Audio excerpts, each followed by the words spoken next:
Salut les amis, Mr. P. Oh, bienvenue sur la chaîne. Aujourd'hui, je vais vous montrer ou du moins partager avec vous ce qu'il faudrait faire ou ce qu'il faut faire pour passer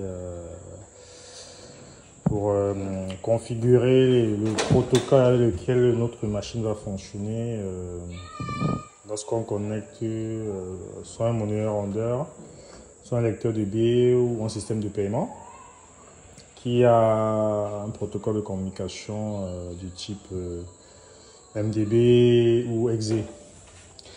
Ça, c'est un Kiko, c'est pas nouveau pour vous, j'en parle beaucoup. C'est les distributeurs que j'en ai pas mal en stock. Là, il me reste pratiquement 2 pièces. J'ai hâte de finir avec eux, de pouvoir tous les mettre à l'extérieur. Mais bon, il me reste encore quelques pièces et là, celui-ci, je dois le préparer pour un client. Donc, il n'y a rien de nouveau, hein. Donc, je l'ai totalement démonté là. Je vais commencer à le configurer. Il m'en reste un. Je pense qu'il m'en reste une autre là. Je pense que j'ai un dernier de l'autre côté. Un dernier là au fond, encore sur sa palette. Donc, c'est les deux qui me restent en stock. Ouais, j'ai totalement démonté là. Parce que là, j'ai installé un système du type cashless, le voici. Voilà, c'est ça, c'est le high. Bon, j'ai démonté la façade, cette façade-là, qui en général ne vient pas avec ce système cashless. Donc, j'ai démonté voilà, j'ai démonté cet élément pour pouvoir fixer mon high, donc en faisant deux trous, deux orifices où je rentre le high. Donc ça, c'est un high platinum. Bon, déjà pour le reconnaître dans la batterie, parce qu'il y a une batterie à l'intérieur du type MDB. Donc c'est avec ça que je vends des forfaits à des sociétés. Donc la personne a tout simplement à entrer sa clé high à l'intérieur ou son badge pour pouvoir avoir sa boisson. Donc là, je vais monter. Et comme je disais, ce high, c'est un high du type MDB. Il faut savoir que sur les distributeurs en général, chez Nectar ou chez beaucoup de fabricants, ils ont deux types de protocoles de communication, qui est souvent le MDB. En général, c'est beaucoup du MDB. Et maintenant, avec les nouvelles machines, les nouveaux enjeux, il y a du EXE, il y a du... Bon, je vais me limiter à plusieurs protocoles, mais sur des machines assez anciennes comme ça. Quand je dis anciennes, je parle depuis des distributeurs qui ont été développés depuis pas mal d'années. Parce qu'un Kiko, ça fait pratiquement plus d'une vingtaine d'années que ça a été développé par Evoca et qui a évolué au fur et à mesure. Mais depuis l'année dernière, ils ont arrêté la production de ce distributeur parce que pour eux, ils ont d'autres enjeux, celui de rester leader sur le marché, ce qui fait que ils ne pouvaient plus produire des distributeurs qui ne répondaient pas aux enjeux actuels. Donc ils ont décidé d'arrêter les Kiko. Donc vous n'en verrez plus produits par Evoca. Donc tous ceux qui ont encore des Kiko, c'est des anciens stocks. Et comme moi, j'ai encore du stock. J'en ai encore du. Alors, comment on passe du MDB au. Du moins, comment on choisit le MDB? Ça, c'est ma carte de contrôleur. Hein.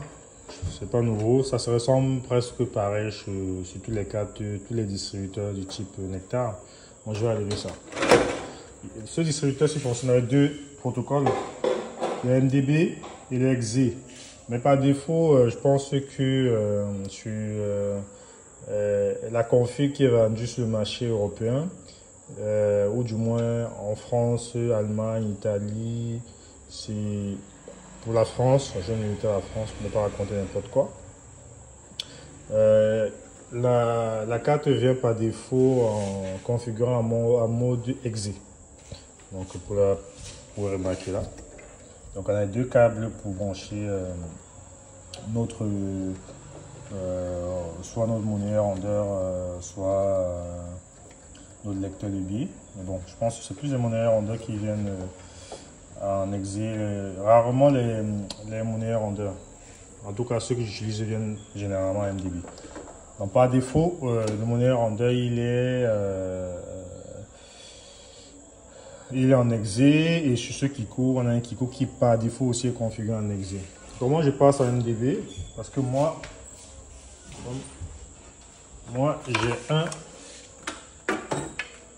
j'ai mon AI là, je vais monter tantôt, qui fonctionne en MDB.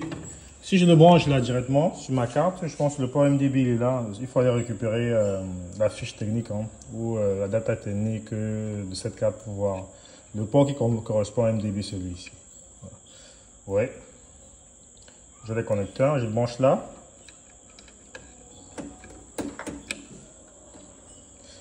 Du coup, ce que j'aurais un conflit parce que la machine, lui, elle est configurée pour fonctionner en exe et moi, je branche un équipement qui fonctionne en MDB. Donc, j'aurai une erreur qui va remonter au niveau du distributeur. Je pense que ça affiche souvent monnayeur, pas de monnayeur, un truc comme ça. Ouais. Parce que je n'ai pas configuré cet équipement pour qu'il puisse lire mon MDB. Et pour le faire, on a sur cette carte quelques switches qu'il faut balancer, je pense. Selon les cartes, je ne vais pas vous montrer directement, mais je vous dis, le switch il est là. Si vous avez récupéré la carte de votre... bon, pour ceux qui savent bien, qui savent bien lire des cartes, ils sauront, si vous voyez des switches, bon, j'essaie de zoomer dessus. En tout cas, il y a un switch lequel il faut comment dire, combiner pour que notre machine fonctionne en MDB pour pouvoir lire notre AI. Et l'inverse, si ce n'est pas si c'est en MDB, il y a des différents switches pour pouvoir passer à MDB, en BVD, en exe, en validateur aussi. Voilà. Donc c'est cet élément que je voulais partager avec vous. Je ne suis pas entré en détail parce que bon, ça reste quand même, je ne peux pas tout donner sur internet parce qu'il y a des gens qui vivent de ça. Cette activité là, si je commence à tout dire, c'est pas cool. Donc pour les curieux, je pense que pour tous ceux qui sont les électroniciens, ils sauront rapidement, ils sauront de quoi il s'agit, pourront facilement retrouver. Il y aura un peu de recherche, voilà, ils trouveront. Mais sinon, je reste dispo pour vous indiquer comment faire. Petit résumé, sachez que les Kiko ils viennent en exil par défaut. Donc si vous avez un équipement MDB qui fonctionne, il faut pouvoir venir le changer ici sur la carte électronique et aussi faire la configuration dans le soft pour qu'il puisse comprendre les différents protocoles pour faire que votre machine fonctionne. Donc moi là je vais installer un AI là pour pouvoir le mettre chez un client. Donc voilà. Aujourd'hui on parlait de protocole de communication sur les distributeurs automatiques de boissons exe et MDB.